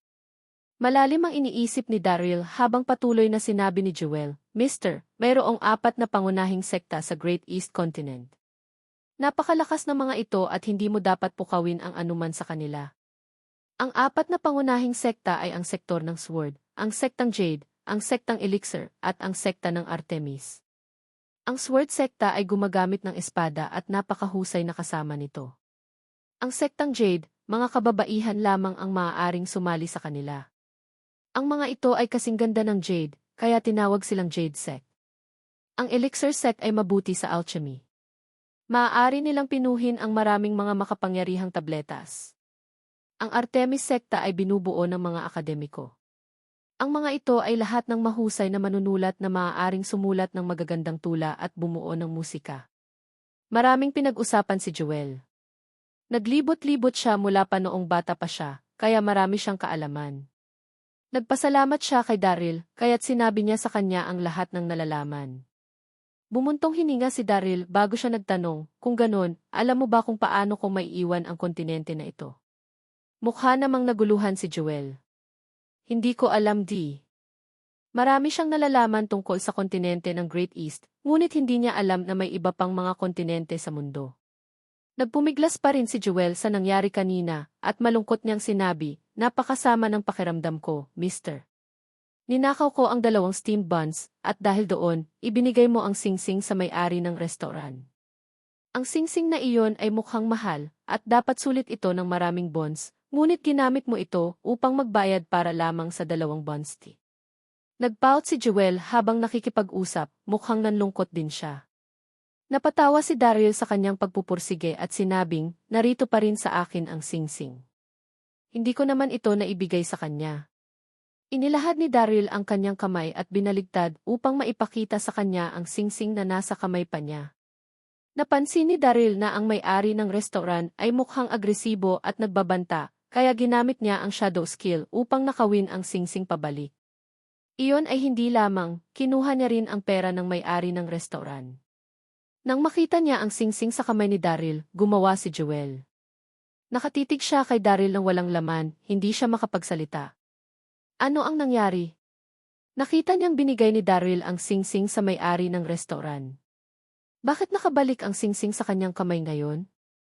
Tinakpan ni Jewel ang kanyang bibig at tinanong, paano mo nagawa iyon? Ngumiti si Daryl at kaswal na sinabi, ito ay isang maliit na trick lamang. Ang pagkabalisa ng cult ay nagbigay sa kanya ng lihim na manual ng shadow skill. Nang una niyang malaman ang shadow skill, sinubukan niyang magnakaw ng mga banal na kasulatan ni Graham Potter. Hindi na siya nagkaroon ulit ng pagkakataong gamitin ito. Minsan lang siyang gumamit ng shadow skill, at iyon ay upang nakawin ang cellphone ni Sirs. Natawa si Daryl nang maalala niya iyon. Ninakaw niya ang cellphone ni Sirs at sinagot ang video call ni Evelyn. Ang mga imahe ng figura ni Evelyn ay malinaw pa rin sa isip. Napakagulat mo, Mr. Namula si Jewel habang hinahangaan siya ng tingin kay Daryl. Ngumiti si Daryl at tinapik ulit ang ulo. Ayos lang, Jewel. Dapat na akong umalis, baka magkita ulit tayo. Maraming salamat sa sinabi mo sa akin. Kumaway si Daryl kay Jewel, tumalikod at naglakad palayo. Ang pinakamahalagang bagay na dapat gawin niya ay maghanap ng paraan upang makabalik sa World Universe Continent o sa New World Continent. Nagtataka siya tungkol sa kalagayan ni Yvonne at Monica. Wala siyang oras upang sayangin, dapat siyang umalis upang hanapin ang dalawang ginang. Hindi pa siya nakakalakad ng malayo nang may marinig siyang mga yabag sa likuran niya. Tumalikod siya at napansin na sinundan siya ni Jewel. Huminto si Daryl at sinabi ng walang magawa, bakit mo ako niloloko? Mister, pwede mo ba akong isama? Kinusot ni Jewel ang kanyang mga kamay at kinakabahan ang ulo. Ang mukha niya ay namula ng isang malalim na pula. Gusto kong sumama sa iyo. Siya ay isang walang magawang maglibot, binuli siya ng lahat saan man siya magpunta, at wala pang nag-alok ng tulong sa kanya. Si Daryl ang unang taong tumulong sa kanya, kaya't nagpasya siyang maging tagasunod niya. Ano? Hiniling ba niya sa akin na kunin siya? Ngunit hindi ko rin alam kung saan pupunta. Si Daryl ay medyo nawala, ngunit hindi siya makatanggi matapos niyang makita ang nakakaawang mukha ni Jewel. So, tumango siya. Okay, ngunit kung nais mong sumama sa akin, makikinig ka sa akin. Natutuwa si Jewel, tumango ulit siya. Huwag kang mag-alala, mister. Pakikinggan ko ang bawat utos mo. Pagkatapos, masaya siyang sumunod sa kanya. Mister, handa akong sundin ka at maglingkod bilang katulong mo magpakailanman, sabi ni Jewel na may malaking ngiti. Ang paglalakbay ni Daryl ay naging mas kasiya siya kasama niya. Ang Jewel ay tulad ng isang maliit na gabay sa paglilibot na nagpakilala kay Daryl sa mga lugar kung saan man sila pumunta. Kinuha ni Daryl si Jewel upang kumuha ng mga bagong damit dahil siya ay mabangis at hindi magulo. Matapos nilang bilhin ang mga damit, isinama niya ito upang maghanap ng matutuluyan. Walang magagamit na silid sa maraming mga tuluyan na pinuntahan nila hanggang sa matagpuan nila ang isa sa isang matataas na restauran. Bumuntong hininga si Daryl. Iisa lamang ang silid ng panauhing natira, akala niya ang awkward sa kanya at ni Jewel na nasa iisang silid. Habang nag-aalangan siya, lumapit sa kanya si Jewel. Hinawakan niya ang sulok ng kanyang manggas at bumulong, kukunin natin ang silid na ito, Mr. Ito ay huli na, kaya napakahirap manghuli ng ibang panuluyan. Walang garantiya na makahanap sila ng isa pang silid kung aalis sila sa restauran. Walang pagpipilian si Daryl kundi ang kumuha ng silid. Tila matutulog siya sa sahig ng gabing iyon. Ang silid panauhin ay nasa ikalawang palapag at natuwa si Daryl nang makita ang silid. Kahit na ang Great East Continent ay medyo paatras sa mga tuntunin ng kanilang pag-unlad, mayroon silang lahat na kailangan nila para sa pang-araw-araw na amenities. Mayroong kahit isang malaking bathtub sa silid. Oh! Nang makita niya ang bathtub, si Jewel ay higit sa buwan. Tumakbo siya papunta dito upang punan ito ng mainit na tubig. Madumi siya. Sa makatuwid, nasasabik siyang maligo. Matapos niyang punan ang tub ng mainit na tubig, tiningnan ni Jewel si Daryl na ang kanyang ulo ay hindi gaanong nakayuko. Sir, ikaw ay si. Nais niyang maligo, ngunit hindi niya ito magawa sa harap ng isang lalaki. Hindi ako mapanood ni Mr. na naliligo. Nahihiya ang dalaga. Hinawakan ni Daryl ang noo at sadya siyang kinulit. Gusto mo tulungan kita? Hindi, namula si Jewel habang ang ulo ay umalinggaw tulad ng isang drumroll sa kanyang ulo. Sige, hindi na kita kukulitin. Ngumiti si Daryl. Akala niya cute si Jewel lalo na kapag mahiyain ito. Siya ay napakakaibig-ibig. Bilisan mo at maghugas ka. Paglingon ko at hindi kita tignan. Agad na tumalikod si Daryl at umupo sa sofa. Namula si Jewel. Naghubad siya ng damit at tumalon sa bathtub. Ang tunog lang ng umaagos na tubig. Nanatili si Daryl sa kanyang posisyon at hindi lumingon sa likuran niya. Nag-aalala siya tungkol kina Yvonne at Monica, ang huli ay buntis din at hindi maaaring tiisin ang stress. Maya-maya pa, narinig niyang tumawag sa kanya si Jewel. Mister, tapos na ako. Tumalikod si Daryl at saglit natigilan siya. Si Jewel ay maganda, siya ay hindi kapanipaniwala napakarilag. Si Jewel ay mukhang napakaganda ng kanyang basang buhok sa paligid ng kanyang mukha. Ang kanyang kagandahan ay maihahambing pa sa 7 diwata ng Fuyao Palace. Napakaiba niya ng hitsura sa kanyang munting pulubi na imahe bago iyon. Hindi ko inaasahan na magiging napakaganda mo. Makalipas ang ilang segundo, bumalik sa isipan ni Daryl. Nakangiting tiningnan niya ito.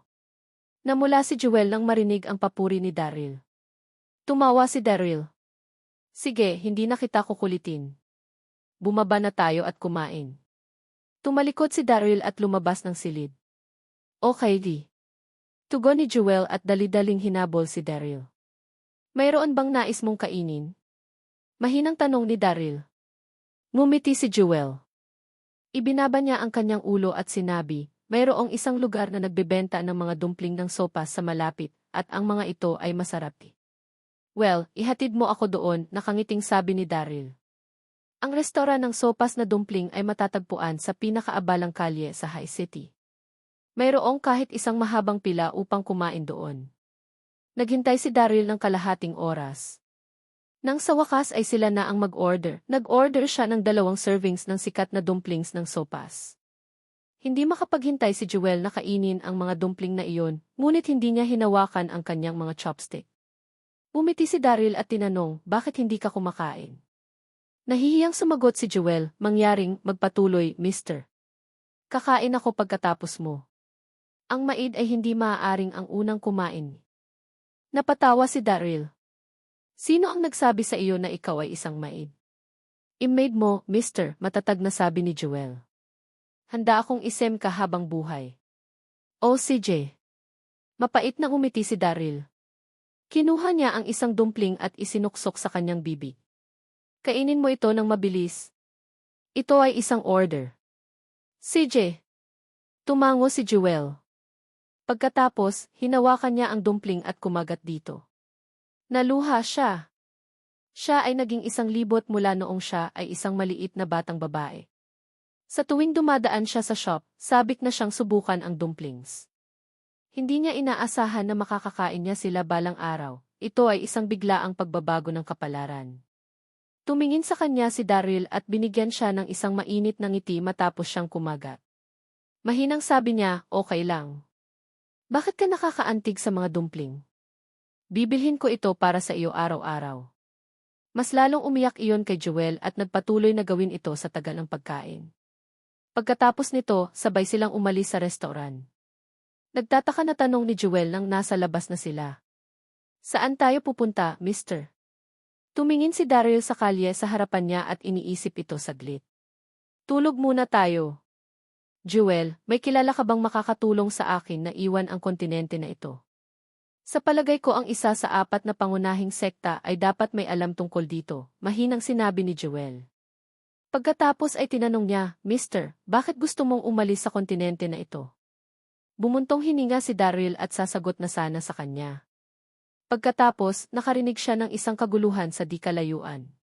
Mula sa malayo, nakita niya ang mga nagtitinda sa kalye na tumakas sa gulat. Gumawa ng paraan ang mga naglalakad at may mga ingay din.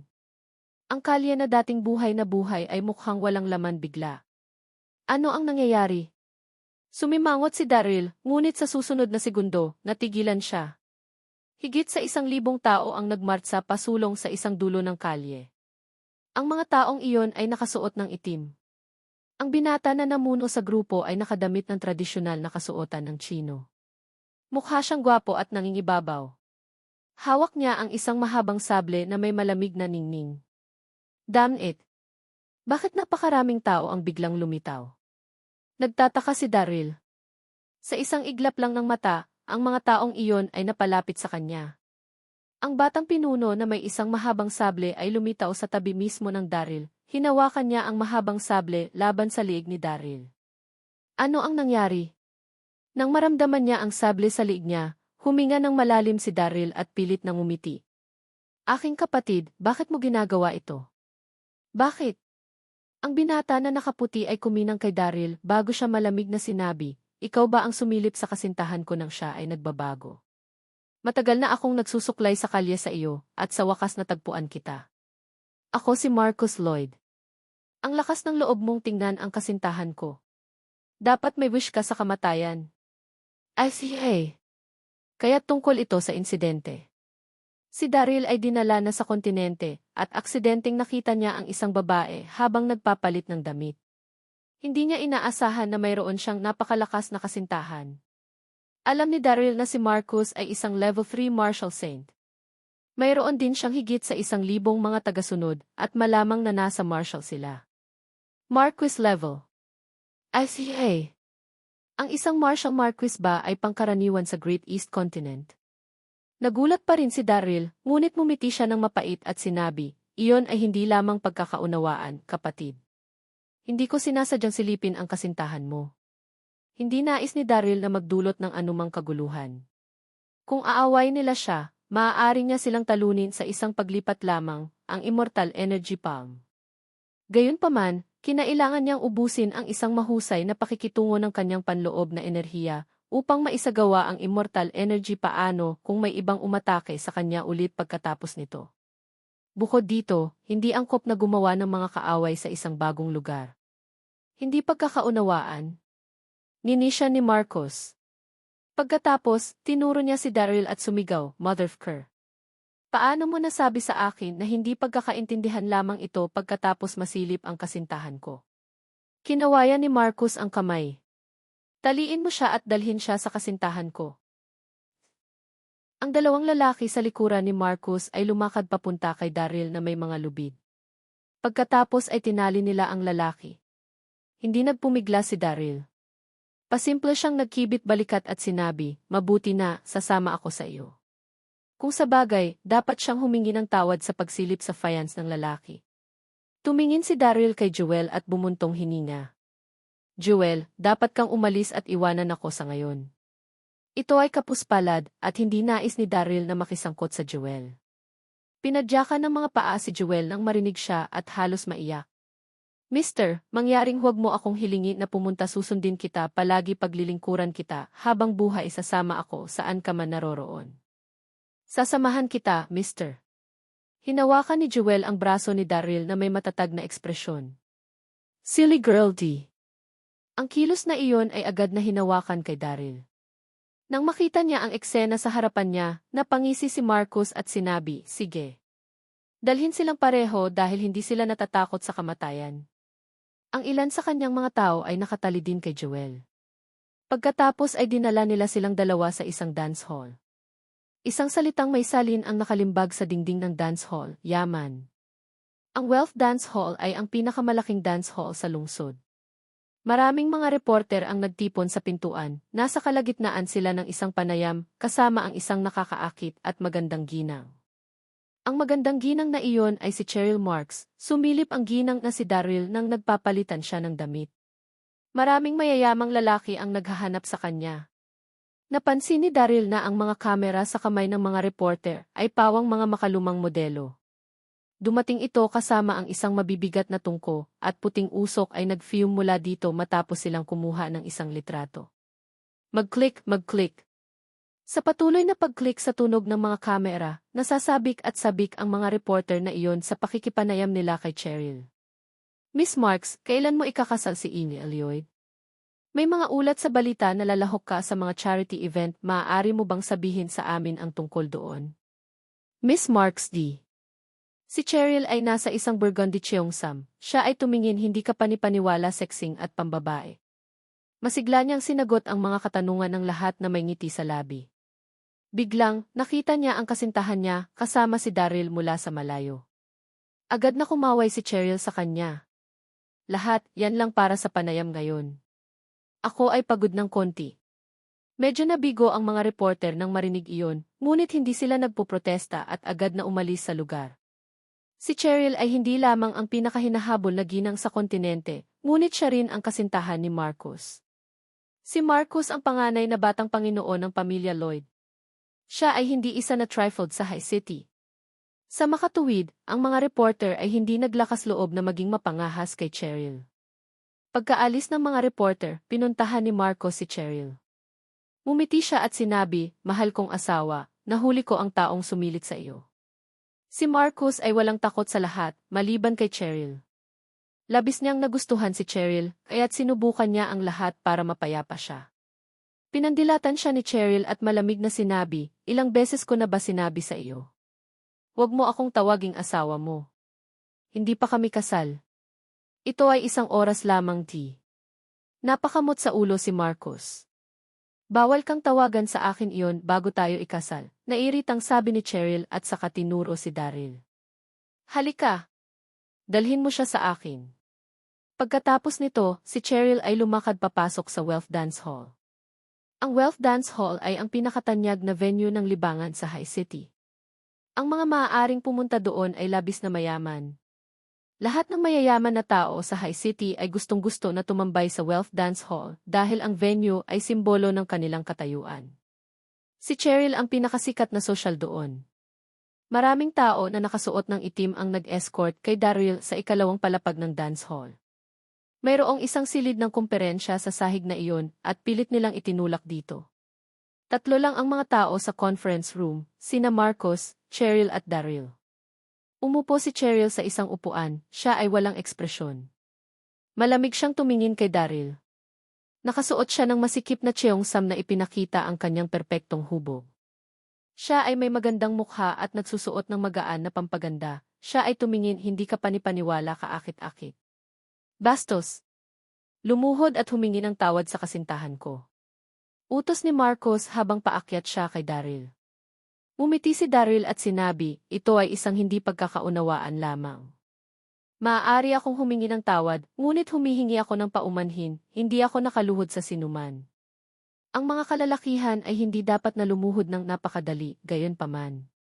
Siya ay nakaluhod ng si Doc Sanders ay sinaksak ng 36 beses, at kinailangan niyang magmakaawa kay Sirs para sa Heart of the Ocean. Gayunpaman, hindi siya kailanman lumuhod alang-alang sa paghingi ng tawad, iyon ang kanyang prinsipyo." Klang! Kaagad na sinabi ni Daryl na iyon, lumapit sa kanya si Marcus at mabilis na nagpaputok. Tinatakan niya ang ako point ni Daryl. Si Daryl ay walang oras upang tumugon at nanigas ang kanyang katawan. "Damn it! Sino sa tingin mo sa palagay mo ba may puwang para sa pag-aayos ng bargaining? Walang katotohanan." Malamig na sabi ni Marcus habang nakataas ang paa at sinipa ang paa ni Daryl. Thump! Nagulat si Daryl at nagalit. Ang apoy sa kanya namuo. Hindi niya inaasahan na tatatakan ni Marcus ang kanyang ako point kaya biglang pilitin siyang lumuhod. Kahit na madalas siyang hindi maintindihan sa World Universe Continent, mayroon pa rin siyang dignidad. Hindi niya kailanman inaasahan na mahulog ng napakababa matapos niyang makarating sa Great East Continent. Nang mawari niya ang pagbabago sa ekspresyon ni Daryl, ninisyan at sinipa ulit ni Marcos si Daryl. "Bastos! Seryoso ka bang hindi magbibigay? Humingi ng tawad sa fiance ko ngayon. O papatayin kita." Si Marcos ay hindi natakot kay Daryl, gagawin niya ang sinabi niya. Nagkaroon siya ng background para dito. Binuka ni Daryl ang kanyang bibig, ngunit nag-atubili siya. Tumayo bigla si Cheryl. "Sampal! Sampal!" Sa sumunod na segundo, sinampal ni Cheryl ang mukha ni Daryl nang walang anumang babala. "Naiinis ako sa kanya." Hindi na kailangan na humingi pa siya ng tawad. Sumulyap si Cheryl kay Daryl. Siya ay isang tanyag at mahusay na hinahangad na tanyag na tao. Hindi siya makapaniwala na may sumilip na lalaki sa kanya. Kahit na lumuhod siya at humihingi ng tawad, hindi nito malulunod ang galit nito. Bumangon si Marcos para pakalmahin si Cheryl. Mahal ko, huwag kang magalit. Kung nagagalit ka pa rin tungkol dito, maaari lamang natin siya itapon sa ilog upang pakainin ang mga isda. Pinandilata ni Marcos si Daryl. Ang brat na ito ay nagsusuot ng mga kakaibang damit. Dapat ay nagmula siya sa industriya ng pelikula, marahil isa sa mga naglaro ng maliit na mga random na tungkulin. Hindi na kailangang maging labis na nababagabag tungkol sa isang hindi importanteng tao. Masakit ang puso ko para sa iyo kung may mangyari man. Cheryl, may masamang nangyari. May sumigaw habang itinutulak ang pinto at lumakad na may gulat na ekspresyon. Cheryl, ngayon ko lang nabalita na si Mr. Zane ay pinatay. Ano? Napahiling si Cheryl nang marinig niya iyon, tiningnan niya ang lalaki at tinanong, Mr. Joseph Zane ay patay na. Eli? Balisa si Cheryl. Kinakabahan niyang sinabi, ano ang dapat kong gawin? Hindi mahalaga na siya ay patay na. Ngunit nangako siyang magsusulat ng isang bagong kanta para sa akin. Kaya na siya ay patay na, sino ang magsusulat ng aking bagong kanta? Ang Great East Continent ay mayroong 4 na sekta, ang sektang Sword, ang sektang Jade, ang sektang Elixir at ang sekta ng Artemis. Si Joseph Zane ay alagad ng Artemis sekta. Kahit na ang Artemis sekta ay isang sekta ng paglilinang, ang kanilang mga alagad ay may talento sa talento. Ang ilan sa kanilang mga alagad ay maaaring sumulat ng mga tula, at ang ilan ay maaaring sumulat ng mga kanta at lyrics, habang ang ilan ay maaaring tumugtog ng maraming mga instrumento sa musika. Si Jose ay isa sa pinakatanyag na alagad ng Artemis sekta. Nagkita ni Cheryl si Joseph nang nagkataong 2 taon na ang nakakalipas, at nagawa niya itong magsulat ng mga kanta para sa kanya. Siya ay may kakaibang talento, kaya't ang mga awiting isinulat niya para kay Cheryl ay pawang mga hit. Sabik na malaman ni Cheryl na patay na si Jose. Kanta sana siya ng isang bagong kanta sa Wealth Dance Hall, at ihahatid ni Joseph ang kanyang bagong kanta sa araw na iyon. Ano ang dapat niyang gawin dahil patay na ang kanyang songwriter? Nagpadala siya ng mga paanyaya sa media upang ipakilala ang kanyang bagong kanta kinabukasan. Ito ay dahil sa pinakawalan sa susunod na araw, at alam ito ng lahat sa lungsod. Ano ang dapat niyang gawin kung hindi nila ito mailabas tulad ng balak? Napatulala si Cheryl. Mahal ko, huwag kang mag-alala. Huwag mag-alala, hayaan mo akong malaman ito para sa iyo. Inaliw ni Marcos si Cheryl. Balisa rin siya rito. Ang mga maaaring sumulat at sumulat ng mga kanta ay hindi madaling magagamit. Saan siya maaaring makahanap ng isa pang songwriter sa maikling panahon? Marahil maaari kitang tulungan? Isang mahinang boses ang nagsabi, si Daryl iyon. Tumingin si Daryl kay Cheryl at sinabing, maaari akong sumulat ng mga kanta. Baka matulungan kita? Ano? Siya ay maaaring sumulat ng mga kanta? Natulala sandali si Marcos at pagkatapos ay muli niyang sinipa si Daryl. Bastos! Sino sa tingin mo may alam ka bang musika? Guluhin mo ulit tayo at papatayin kita kaagad. Pinandilata ni Cheryl si Daryl at malamig na sinabi, itigil ang mga nagpapanggap. Sinusubukan mo bang gamitin iyon bilang isang dahilan upang makatakas? Nais kong itira ang iyong walang kwentang buhay, ngunit ngayon hindi kita kaawaan. Naniniwala siya na si Daryl ay naglabas lamang ng kalokohan. Nilinis ni Daryl ang kanyang lalamunan bago siya magsimulang maghum. Sweet honey, napakasarap ng ngiti mo. Tila ang mga bulaklak ay namumulaklak sa simoy ng tagsibol. Ano? Natigilan si Marcos nang marinig ang nakakaaliw na himig. Blanko ang titig niya kay Daryl. Lalo pang hindi maipaliwanag na nasasabik si Cheryl. Siya ay isang bihasang tanyag na tao, at makikilala niya ang isang magandang kanta habang naririnig niya ito. Alam niya kung gaano kaganda ang musika. Natuwa siya. Hindi niya inaasahan na ang mababang bastardo ay maaaring bumuo ng mga kanta. Tuwang-tuwa na sinabi ni Cheryl kay Daryl, maaari mo bang isulat ang buong marka para sa akin? Tulad ng sinabi niya na, nagdala si Cheryl ng papel at pluma kay Daryl, ang kanyang mga mata ay puno ng pag-asa. Umiti si Daryl habang tumatango at sinabing, bueno, palayain mo muna ang aking mga akupoy. Sumulyap si Daryl kay Marcos at sinabing, gayon din, hindi siya maaaring malapit dito. Sigaw ni Marcos, bakit? Hindi ko gusto ang pagkakaroon ng hindi kinakailangang mga tao sa paligid kapag gumawa ako ng mga kanta, komento ni Daryl. Galit na galit si Marcos. Tumawid ang linya sa linya. Marcos, pakawalan ang kanyang mga ako-point at umalis, utos ni Cheryl. Labis na nag-aatubili si Marcos, ngunit kinailangan niyang pigilan ang kanyang galit at palayain si Daryl. Brat, mas mabuti pang huwag mo akong laruan, malamig na sinabi ni Marcos bago siya tumalikod at bumaba. Si Daryl at Cheryl na lang ang natira sa ikalawang palapag.